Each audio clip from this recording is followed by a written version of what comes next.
Hey, podcast listeners, Jeff here, doing things a little differently today. We are playing the full interview with Harvard pollster and academic Seth Soderborg.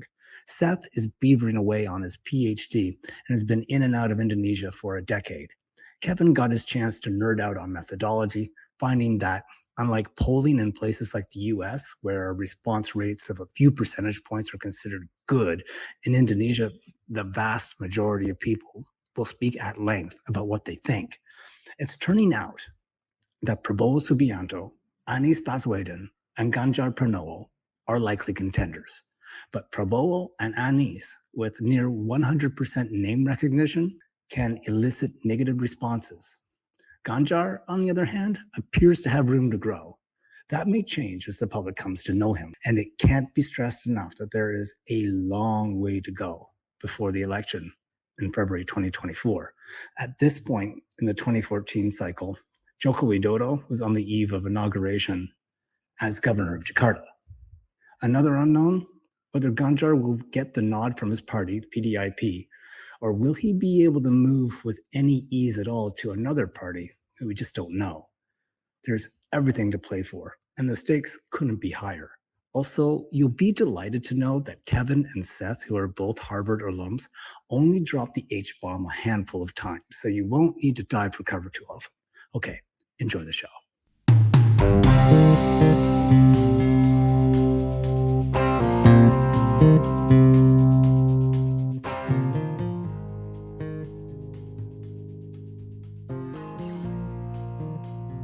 Hello, we are here with Seth Soderborg, PhD candidate at Harvard University, my alma mater. And Seth's been in and out of Indonesia for a decade now, working on polling. Seth, thanks a lot for joining us. Really appreciate your help today. Thank you so much for the invitation. Good to have you. Last time we talked was, a couple of years ago. I got to check in with you periodically, but it's always good to sound you out. And so, I thought about contacting you nowadays because there's more and more attention to poll rankings. I was thinking to start off, can you kind of give us your take on how polling is different in Indonesia for those of us familiar with conditions in Europe or North America? What's different, better or worse about polling in Indonesia? So the polling environment in Indonesia is quite interesting because most of the pollsters in Indonesia are able to deliver pretty accurate estimates about what support for presidential candidates is like, and also pretty accurate estimates about support for the various parties. And I'd say they compare in general quite favorably to American or Australian or European polls. But it's a challenging polling environment. And once you move outside of the presidential election, or even more outside of national elections, it gets very difficult to get accurate readings. And so there are more surprises in races for governor or mayor than you would see in the United States or in Europe as well.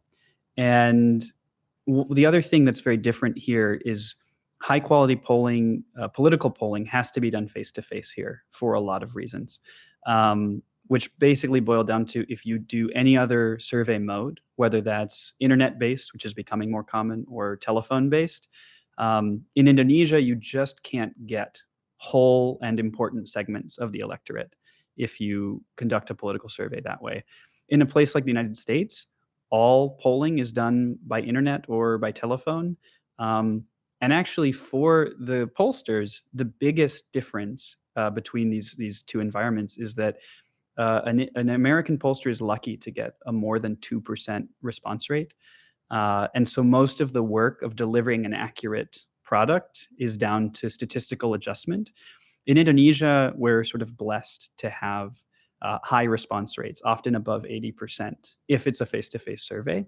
And that means that you are much more certain that you're getting a good result if you've conducted your poll, in an appropriate way. The Indonesians are willing to talk to pollsters for long periods of time too. Is that a difference? They will answer incredibly long questionnaires to the point that sometimes when the kind of more academic pollsters who tend to run really long survey instruments get together, we have serious conversations about whether it's ethical to give instruments as long as we give. But yeah, you can reliably get 45 minutes to an hour. Yeah. Yes, chat. Okay. Good. Yeah, I gotta move on. I think that's right, Jeff. I imagine there are enumerators who would love to leave the interview before the respondent. But are they telling you what you want to hear? Like that was a problem in polling in the U.S. famously in 2016, right? There's, not wanting to come out and say that you're actually for some guy that was a bête noire to their neighbors, but they're closetly for one guy and for someone else that really voted for someone else. Is that the case here? Or did they tell you what they really think? Yeah. So there's always this concern, always this fear in every polling environment that I'm familiar with that there are certain candidates that people don't want to tell you they support. In most contexts, it's overblown. To the extent there were polling errors in the United States in 2016, they mostly weren't about non-response. They were about those adjustments you have to make to deal with the fact that so few people respond. Which makes over there, like if the environment changes, that's going to mess up your adjustments and that's going to mess up your measurements. Here, there is a consistent worry that people understate their support, mostly for Islamic parties. In general, that's not the case, but it is true. One of the things you might start to see as we get closer to the election is a narrative that says something like such and such Islamic party. In the last election, it was P3 and PAN. Is unlikely to cross the 4% threshold, and then they'll probably cross it. There's sort of ongoing research on why that happens, but my take is it's very like technical and related to sampling designs. The interesting problem we do get with how people answer questions is, so a really normal way you would ask a survey question is you would give someone a 5 or a 7-point scale and ask them to evaluate how much they like something, starting with like a lot, a little, right? I really hate that thing, something like that. And in Indonesia, if you give an odd number of options with a middle option that is, neither, like I don't feel either way, people will overwhelmingly choose that option no matter what the question's about. And so one of the choices that is often made and seems to produce more accurate results is just don't allow that middle option. Don't ask it. Don't give it as an option, and then you can get you just force separation. This country is so Yeah. true. Yeah. Yeah. Oh, it's neither this nor that. It's all in the middle. Yeah. Yeah. The other thing I notice is that if you ask poll respondents whether they regard so and so favorably, they overwhelmingly say yes. Yes. Yeah. And Yeah. if you ask them if they'll actually choose that person in an election, they'll say no. That's right. And there's a lot of different ways the voting question actually gets asked in these different surveys. And they all have consequences, mostly for response rate. But because of that, they can have consequences for your ability to estimate like a candidate or even more like a party's support. So generally the most accurate question as we get close to election day is one where they actually present the respondent with like a simulated ballot. And they actually make these like fold out pieces of paper, and they'll ask people like, choose a name or choose, a party from this piece of paper. Close to election day, that tends to be the most accurate question, more so than guiding the person through a list of names or asking a top of mind question. But at this really early stage where we're still 20 months away from the election, that top of mind question where they just say, oh, who are you thinking about for president? Yeah, it's not working right now. Well, it's not that it is informative for understanding who is plausible right now, who is plausible and known. And that's an important factor at this point in time. But a few months from now, that's not going to be the most useful thing. All right. Who's plausible and known? Who's plausible and known? I want to just pick your brain a little bit just about the industry and the sector. Oh, sure. and the techniques here so far. In particular, in-person polling is very important. So it's always important Yes. to exclude or basically disregard polls that are done by telephone, because they exclude 30% of the population that doesn't have a hand phone, basically.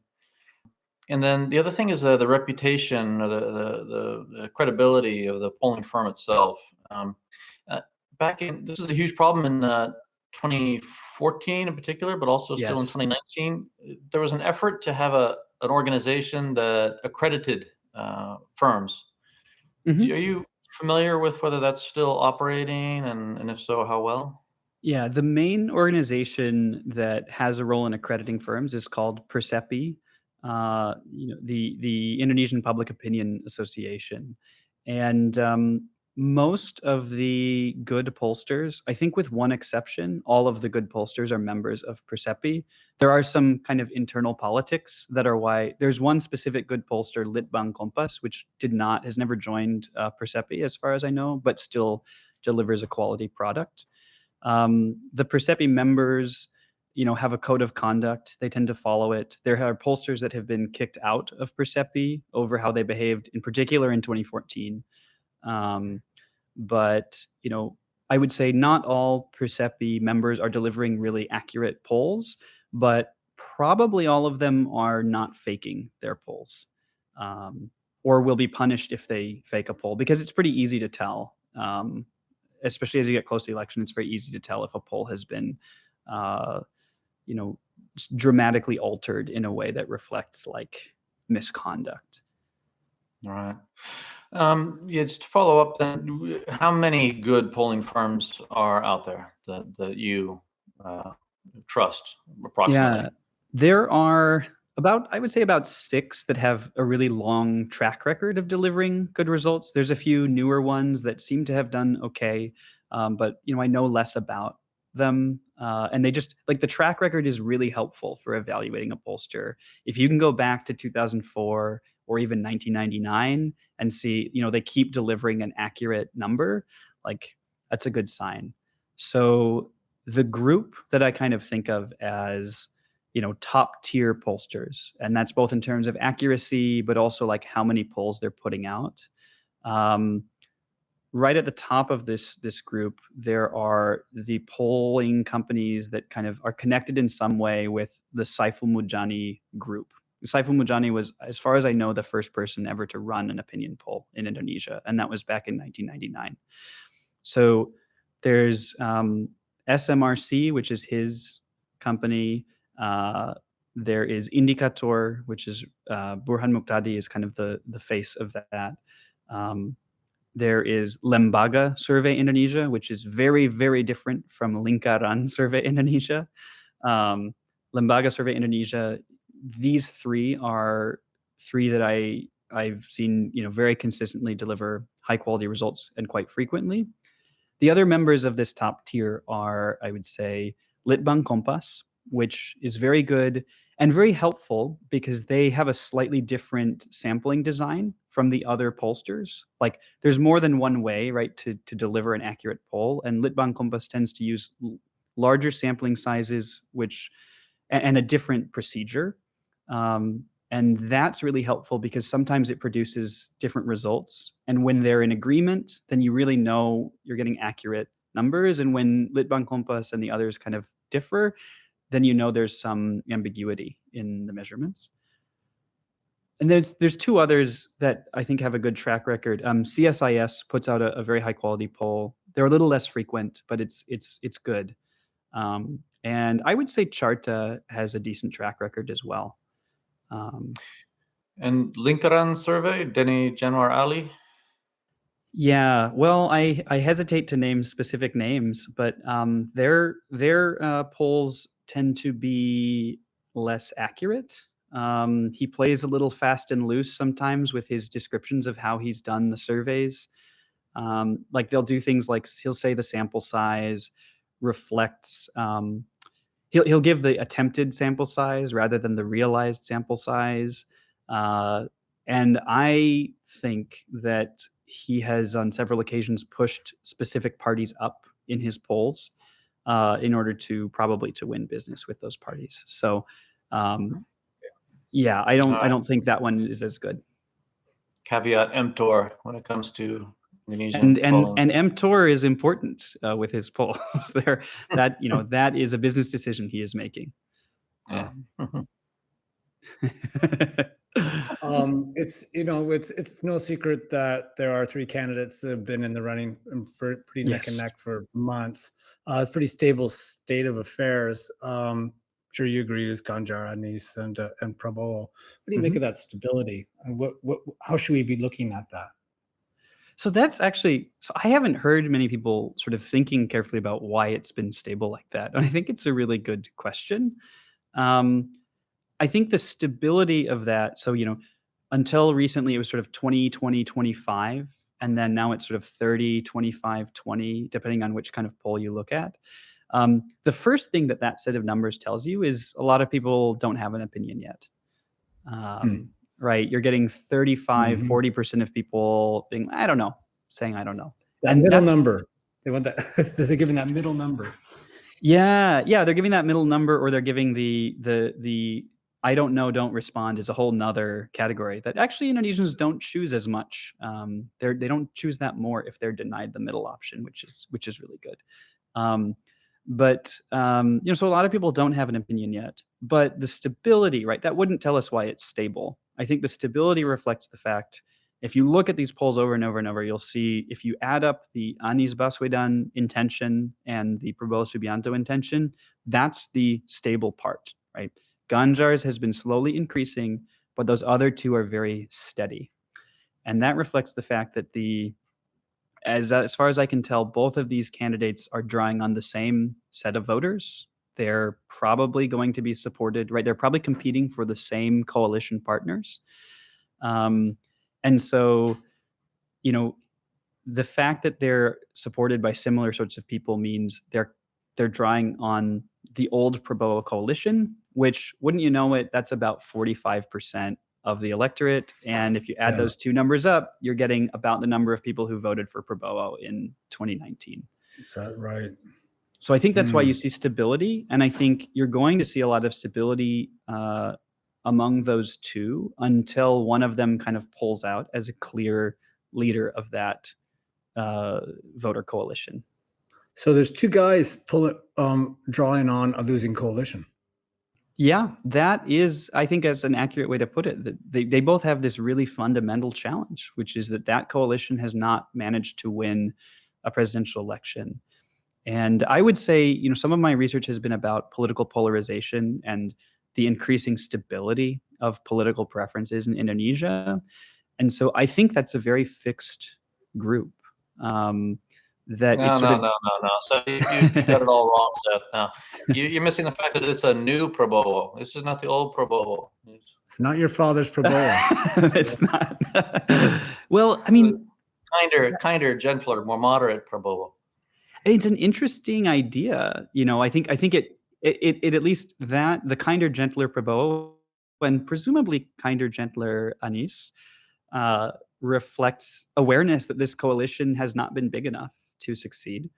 I think it's really hard for Prabowo to pull off that trick.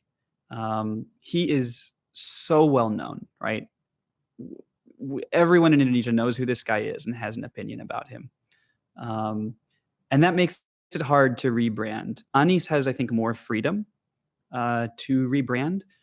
But, Anies is the third most well-known politician in Indonesia, or at least was when we did a political knowledge survey in about 2018. So people also have an opinion about Anies already. Third after Prabowo and Jokowi. Yes. Yeah. Yes. Yeah. All right. But so does this mean that everybody's going to be going after the mainstream moderates in the middle who elected Widodo and even Yudhoyono, maybe, for that matter? I do think clearly, some of that coalition, some of that group needs to be reached by either Anies or Prabowo for them to plausibly win. Ganjar seems to be running in the Jokowi lane. There are more and more moves suggesting, the coalition figures behind Jokowi are moving into that lane as well. So that's a good position for him to be in, as far as getting that chunk in the middle that would put him over the top. Um, I think there'll be a lot of competition over that middle, but I do think it's really hard for Anies and Prabowo to break through.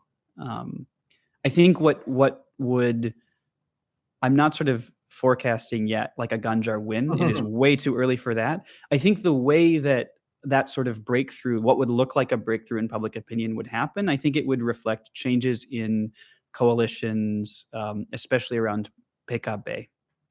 I think if PKB were to, I mean, they made an ultimatum in the last election, and if they were to switch sides effectively into what I think we can call the Prabowo camp, even if it's led by Anies, that would have some effect on public opinion, but it would have a really consequential effect on the ability of that kind of moderate wing to mobilize. And you might see like lower turnout or something in East Java. Okay, so right now I'm expecting PKB to back Prabowo, a Gerindra PKB alliance with PKB chair Mohammed Iskandar as Prabowo's running mate. And that's interesting because PKB was against Prabowo in the past 2 elections, but apparently they've had an epiphany.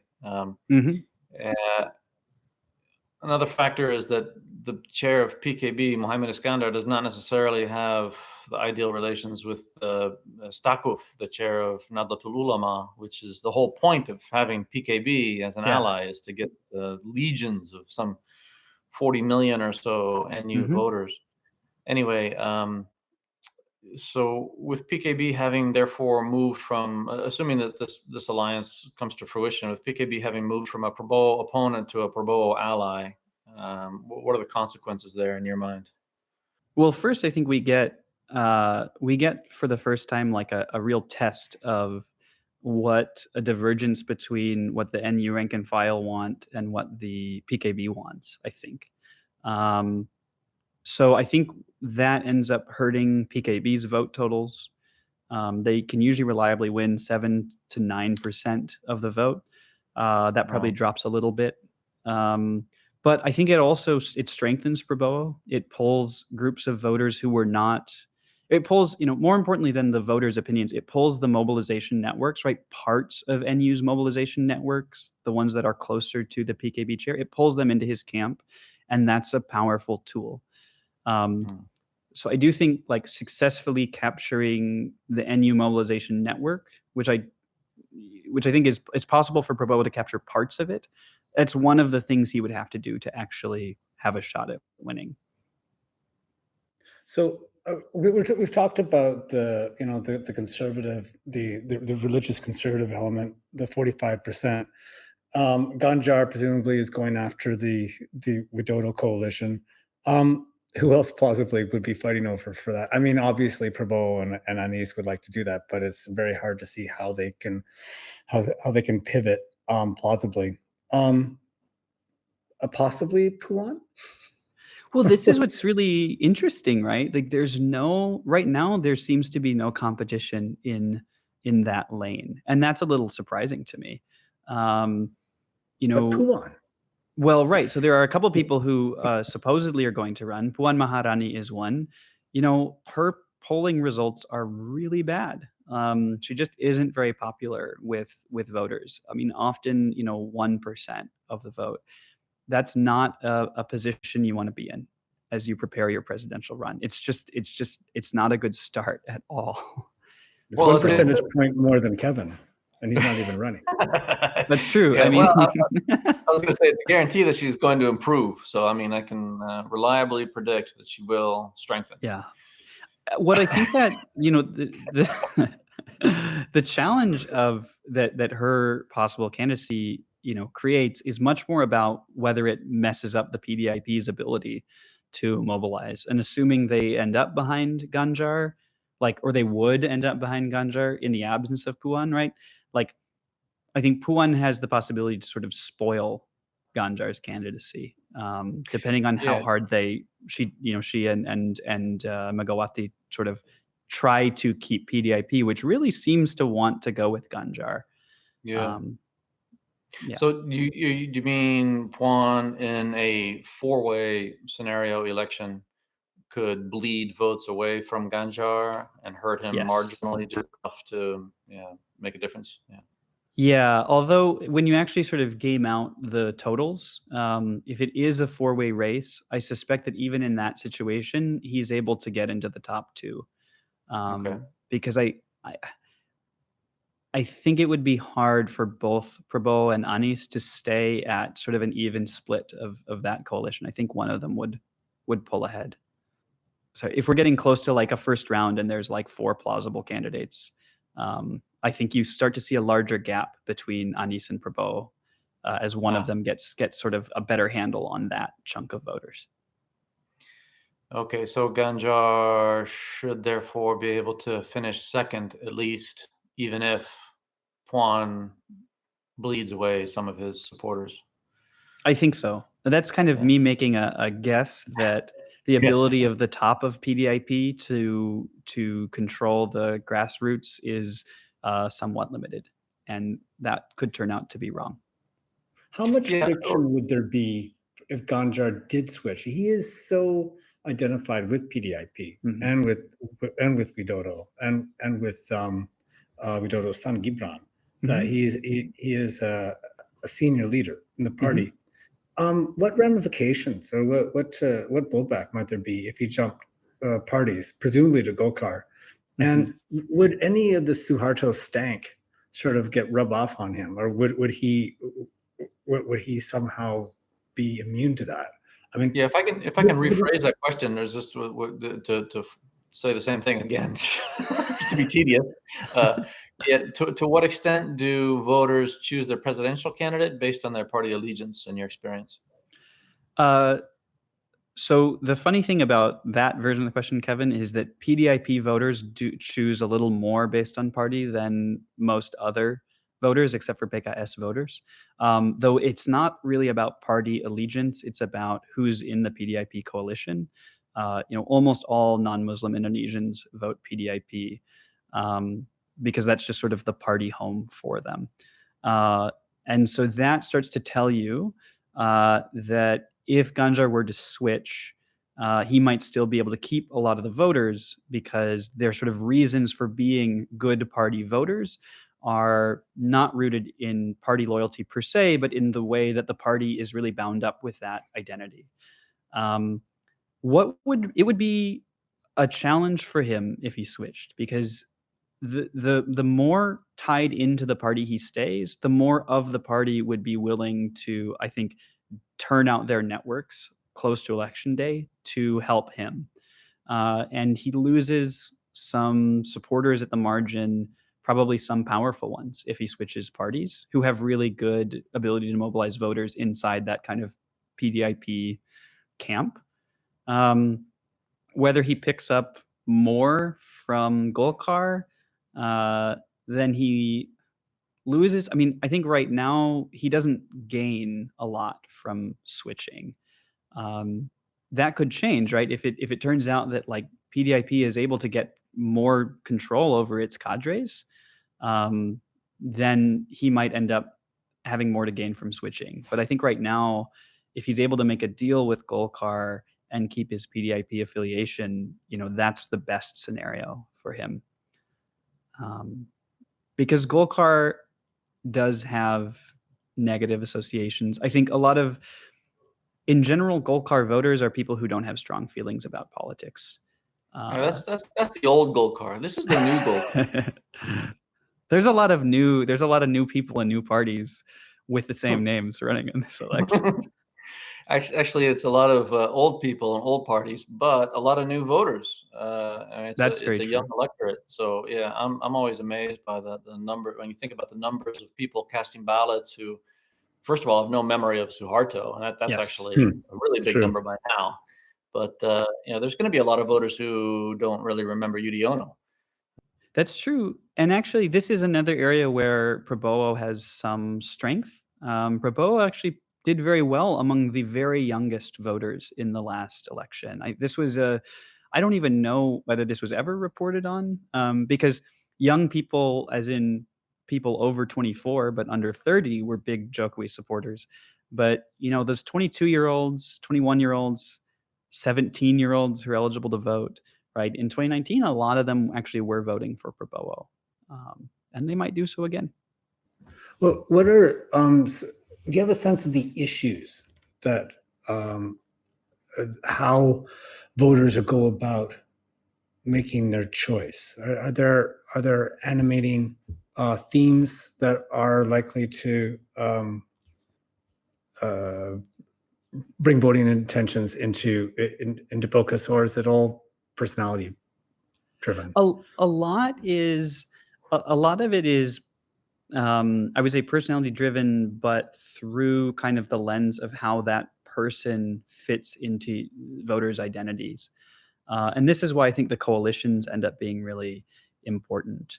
Like I said, right, a lot of Jokowi support, I mean, not a lot, because there aren't a lot of non-Muslims in Indonesia relative to the population as a whole, but almost all non-Muslims were voting for Jokowi because he was the candidate in that kind of pluralist lane. Most Indonesians with like an NU affiliation were voting for him because he was the candidate connected to the NU. And so things that move some of these large organizations or identity networks around, those will matter, I think, more than sort of any policy.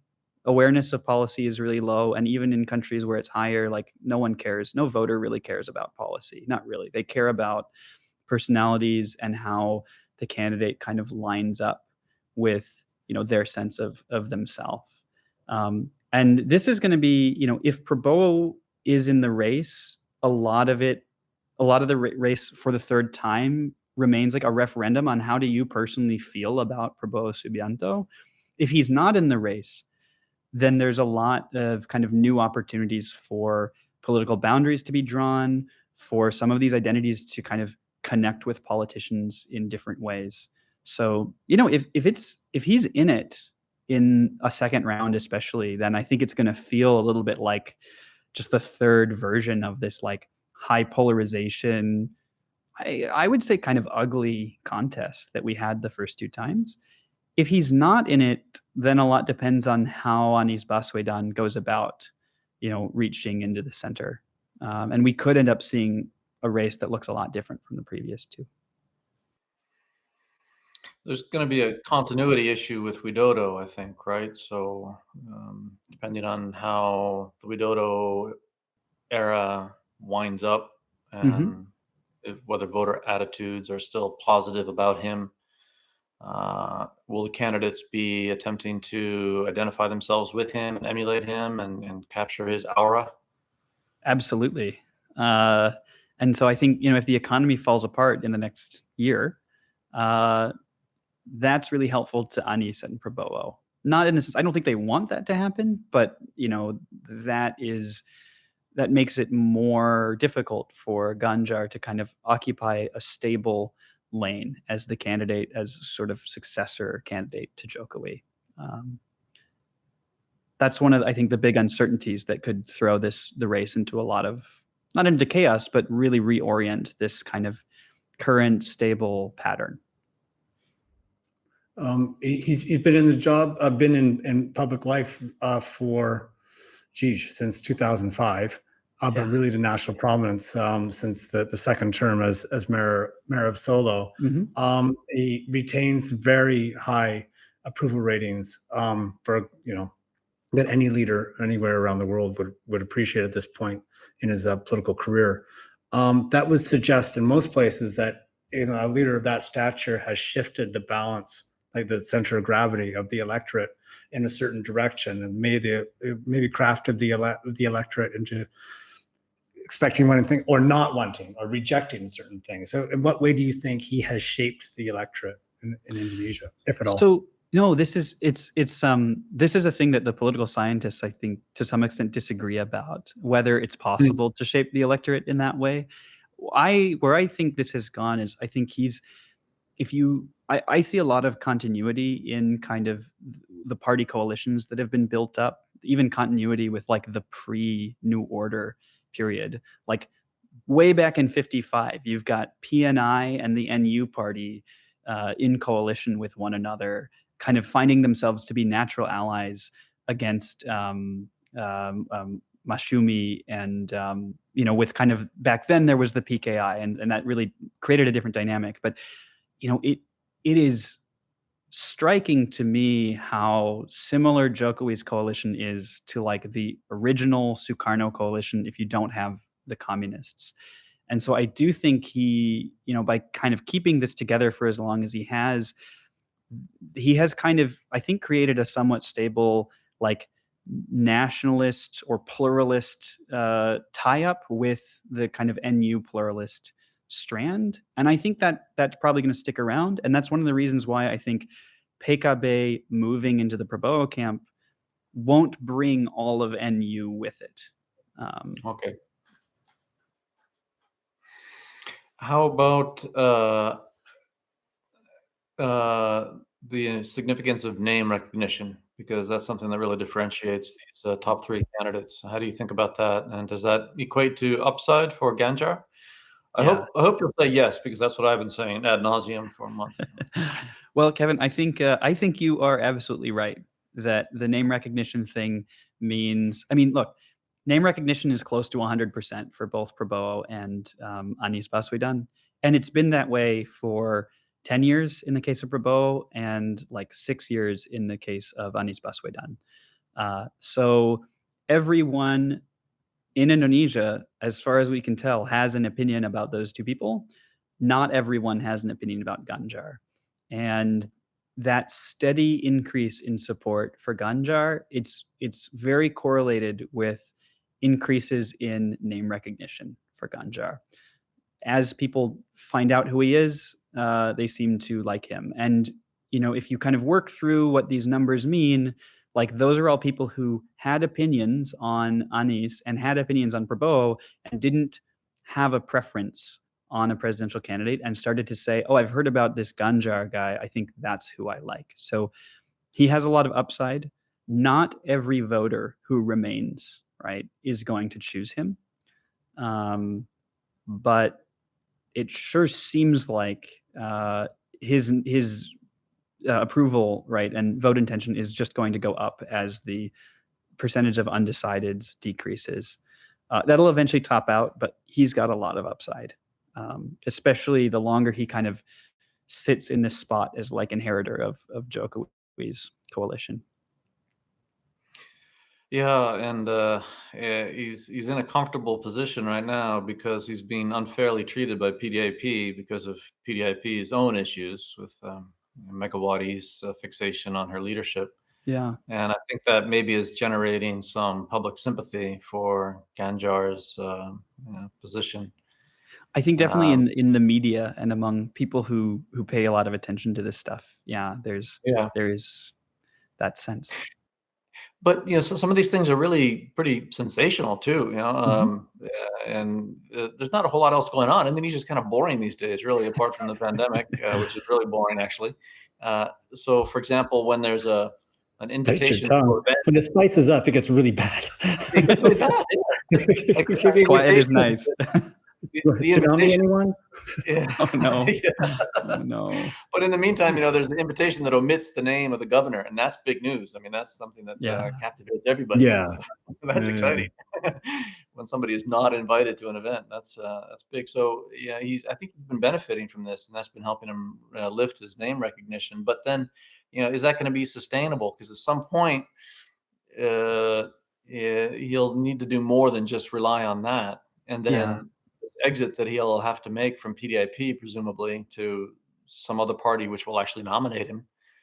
Is that going to happen on good terms or bad terms? And is it going to make him look bad or make Megawati look bad? So how important do you think that's going to be? I think I think the terms of any possible exit could end up being important because of the ways, the more positive that split is, the more of PDIP can low key work for him. And the easier it will be to reconcile for a second round. So I think, I think that's one of the reasons why Ganjar is absolutely not forcing the party's hand, right? I don't think that serves him. What But about this kind of stuff Ganjar is. Pranowo tie-up? Oh, go ahead. Ganjar Pranowo. I mean, they're floating Prabowo Puan. Why not Ganjar Puan? Well, this goes back to Megawati's concern about her family's grip on the party, and she doesn't want to have it jeopardized by a figure like Widodo or somebody even potentially more formidable than Widodo like Ganjar. So, or for that matter, a tukang bakso, right? If you're following her. Yeah, I think so. The vice presidential stuff, it doesn't move voters very much, which is interesting because there was a lot of hand wringing about picking Maruf, right? Jokowi picking Maruf. Pollsters, I think, generally agree it upset a lot of really core Jokowi supporters, and then they proceeded to vote for Jokowi. And so the vice presidential stuff doesn't matter a lot to voters, but it matters a lot for building the coalitions. And building those coalition does end up mattering to voters when you're talking about, getting some of those more indifferent folks who are going to be turned out by Golkar. And so I think the thing about a Puan vice presidential ticket is it might help solve the internal PDIP challenge, but I don't think it gets Ganjar much else. And so I don't think that would be the sort of ideal move on his part from the perspective of trying to expand his ability to mobilize voters. I don't think a Puan in the vice presidential slot really improves that for him.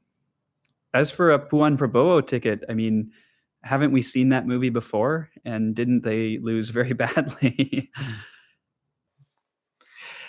how about PKS? And is that a double-edged sword for Baswedan? It seems as if he'll need that party in order to get over the 20% presidential nominating threshold, but will it come at a cost by associating him with sectarianism, basically? So I think he's already associated with sectarianism.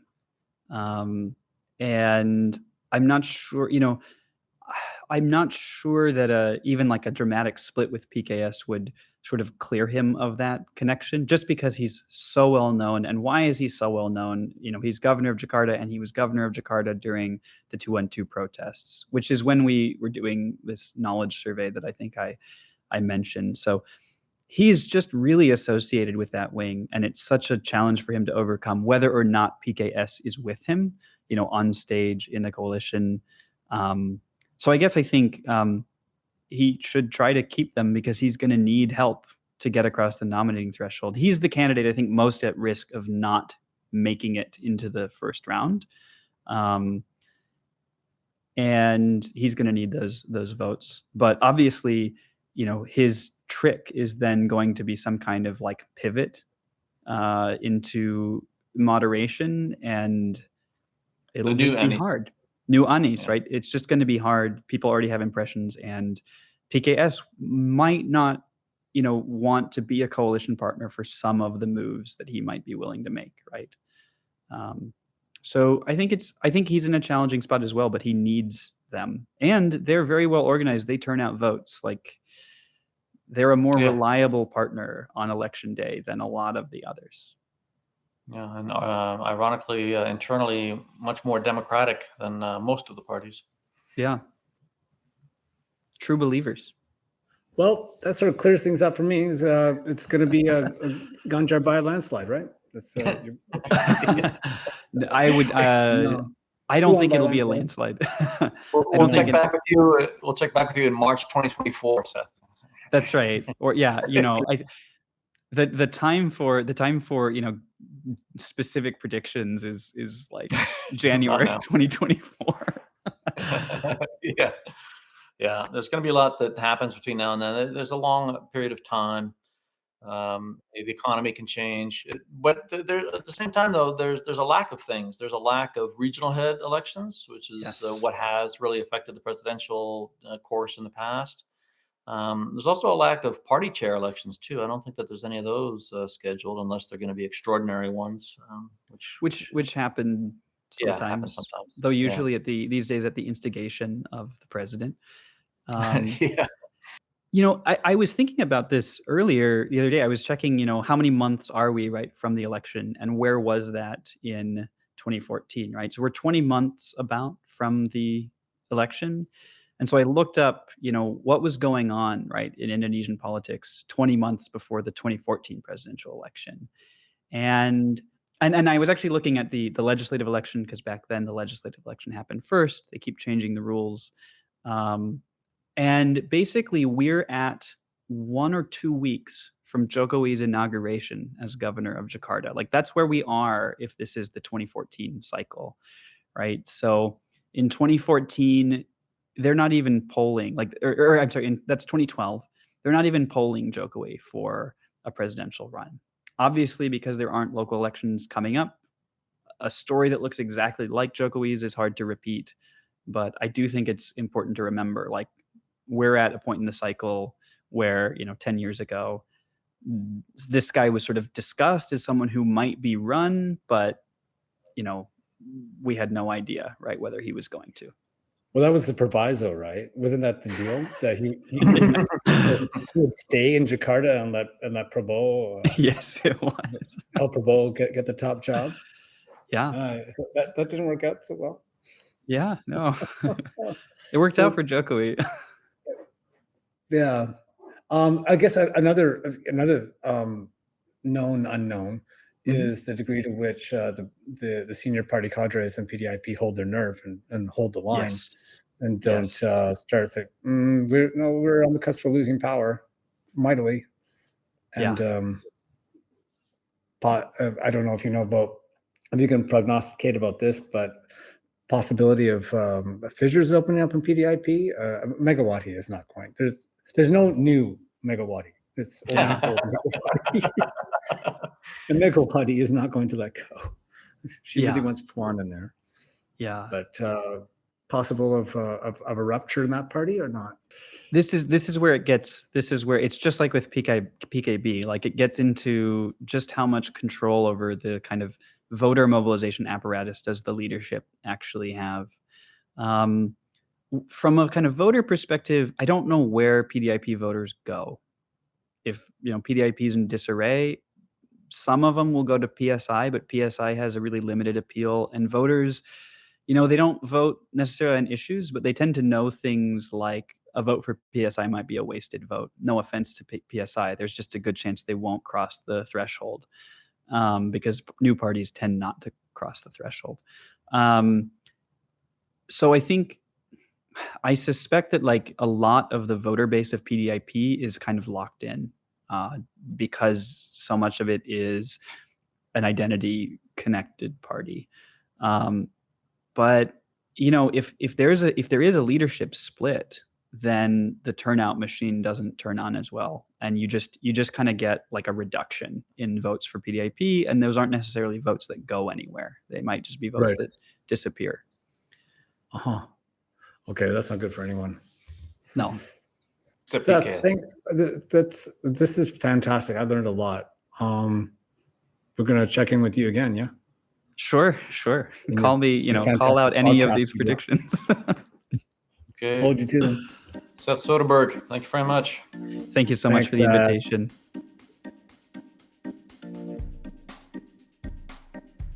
And that's the pod. Thanks so much for Seth Soderberg for joining. Our editing and sound engineering is done by Stephen Handoko. Our music is courtesy of the Blue Dot Sessions.